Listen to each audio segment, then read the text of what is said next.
بسم اللہ الرحمن الرحیم۔ ویڈیو کو شروع کرنے سے پہلے آپ تمام دوستوں سے گزارش یہ ہے کہ ایک مرتبہ نہایت احترام کے ساتھ درود شریف پڑھ لیجئے۔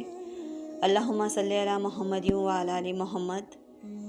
ویڈیوز اچھی لگیں تو چینل کو سبسکرائب کر لیجئے اور بیل آئیکن کو پریس کر لیجئے۔ آدم علیہ السلام نے اپنی لڑکیوں کو اپنے لڑکوں سے تجویز کیا، فرمایا کہ ہاں لوگ ایسا ہی کہتے ہیں، لیکن اے سلیمان شاید تو نہیں جانتا کہ رسول خدا صلی اللہ علیہ وآلہ وسلم نے فرمایا کہ آدم علیہ السلام نے اپنی دختر کا نکاح اپنے بیٹے سے کیا ہوتا تو بے شک میں زینب کا نکاح قاسم سے کر دیتا اور آدم کے دین کو ترک نہ کرتا۔ سلیمان نے کہا میں آپ پر فدا ہوں، وہ لوگ کہتے ہیں کہ قابیل نے حابیل کو اسی لیے مار ڈالا کہ اس کو غیرت آئی کہ اس کی بہن حابیل کو دی جائے۔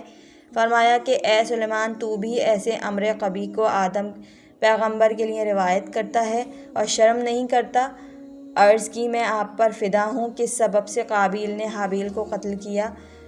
فرمایا اس لیے کہ آدم نے حابیل کو اپنا وصی قرار دیا تھا۔ بے شک خدا نے آدم کو وحی فرمائی کہ وصیت اور خدا کے اس اسم اعظم کو حابیل کے سپرد کر دیں۔ قابیل ان سے بہت بڑا تھا۔ جب اس نے یہ سنا تو غصے میں آیا اور کہا کہ میں کرامت و وصیت کا زیادہ سزاوار اور حقدار ہوں۔ آدم علیہ السلام نے خدا کی وحی کے مطابق ان دونوں کو خدا کی بارگاہ میں قربانی پیش کرنے کا حکم دیا۔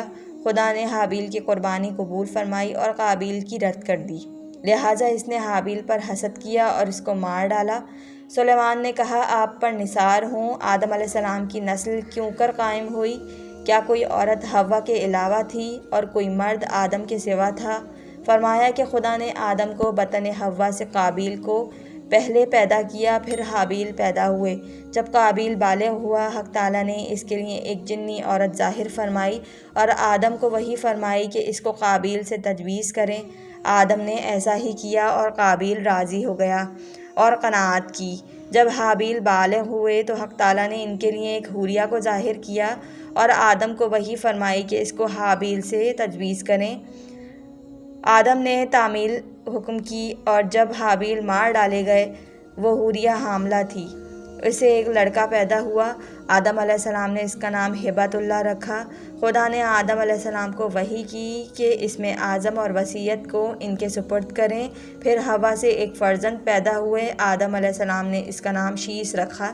جب وہ بالغ ہوئے خدا نے ایک حوریہ بھیجی اور آدم کو وحی فرمائی کہ اس کو شیس کے ساتھ تجویز کریں۔ اس حوریہ سے ایک لڑکی پیدا ہوئی، آدم نے اس کا نام حورہ رکھا۔ جب وہ دختر بالغ ہوئی، آدم علیہ السلام نے اس کو ہبۃ اللہ پسر حابیل سے تجویز کیا، اس سے آدم کی نسل قائم ہوئی۔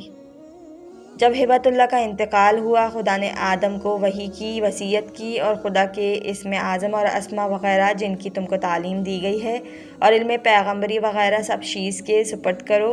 اے سلیمان یہ ہے حقیقت۔ حدیث معتبر میں حمزہ سمالی سے منقول ہے کہ حضرت امام زین العابدین علیہ السلام نے فرمایا کہ جب خدا نے آدم علیہ السلام کی توبہ قبول کی تب انہوں نے حوا سے مقاربت کی۔ جب سے خلق کیے گئے تھے اب تک قربت کی نوبت نہیں آئی تھی، مگر زمین پر آنے اور توبہ مقبول ہونے کے بعد حضرت آدم علیہ السلام کے دل میں کعبہ اور اس کے گرد و نواح کی بڑی عظمت تھی، اس لیے جب حوا سے مقاربت کرنا چاہتے ان کو حرم سے باہر لے جاتے، بعد فراغ تعظیم حرم کے لیے غسل کرتے، اس کے بعد خانہ کعبہ کے نزدیک آتے تھے۔ حوا سے آدم کے لیے 20 لڑکے اور 20 لڑکیاں پیدا ہوئیں، ایک بار میں ایک لڑکی اور ایک لڑکا پیدا ہوتا۔ پہلی مرتبہ حابیل اور اس کے ساتھ ایک لڑکی پیدا ہوئی جس کا نام اقلیمہ رکھا، اور دوسری مرتبہ قابیل اور اس کے ساتھ ایک لڑکی پیدا ہوئی جس کا نام لوزہ ہوا، اور وہ آدم علیہ السلام کی اولاد میں مقبول ترین لڑکی تھی۔ جب وہ لوگ بالغ ہوئے، آدم علیہ السلام کو اندیشہ ہوا کہ کہیں وہ لوگ فتنہ زنا میں نہ گرفتار ہو جائیں، اس لیے ان کو اپنے پاس بلایا اور کہا کہ اے حابیل میں چاہتا ہوں تیرا نکاح لوزہ سے کر دوں، اور اے قابیل تیرا نکاح اقلیمہ سے کر دوں۔ قابیل نے کہا میں اس پر راضی نہ ہوں گا، آپ چاہتے ہیں کہ حابیل کی بہن سے جو بدصورت ہے میرا نکاح کریں اور میری بہن سے جو حسین ہے حابیل کا عقد کریں۔ آدم علیہ السلام نے کہا میں تمہارے درمیان قرعہ ڈالتا ہوں، اسی کے مطابق دونوں کو تزویج کروں گا۔ اس پر دونوں راضی ہو گئے۔ آدم علیہ السلام نے قرعہ ڈالا، حابیل کے حصے میں لوزہ اور قابیل کے حصے میں اقلیمہ کا نام نکلا، لہٰذا دونوں کو تزویج کیا گیا۔ اس کے بعد بہنوں کا بھائیوں کے ساتھ نکاح حرام ہو گیا۔ اس وقت ایک مرد قریش حاضر تھا۔ اس نے پوچھا کہ ان سے اولاد بھی پیدا ہوئی؟ فرمایا کہ ہاں۔ اس نے کہا یہ فعل گبروں کا ہے۔ فرمایا کہ اس کے بعد اس فعل کو مجوسیوں نے کیا جسے خدا نے حرام قرار دیا۔ پھر فرمایا کہ اس سے انکار کرو، کیا ایسا نہیں تھا کہ خدا نے آدم کی زوجہ کو ان کے جسم سے خلق کیا اور ان پر حلال قرار دیا؟ ان کی شرع میں ایسا ہی تھا، اس کے بعد حرام قرار دیا۔ دوسری حدیث میں امام محمد باقر علیہ السلام سے منقول ہے کہ جب قابیل نے حابیل سے لوزہ کے بارے میں نزاع کی تو آدم علیہ السلام نے ان کی قربانی کرنے کا حکم دیا۔ حابیل گوسفندوں کا مالک تھا۔ اس نے اپنے ایک بہترین گوسفند کو اور کچھ دودھ قربانی کے لیے لیا، اور قابیل نے جو کھیتی باڑی کرتا تھا اپنی زراعت میں سے تھوڑی سی بالیاں لیں اور دونوں نے پہاڑ پر جا کر اپنی اپنی قربانیاں چوٹی پر رکھیں۔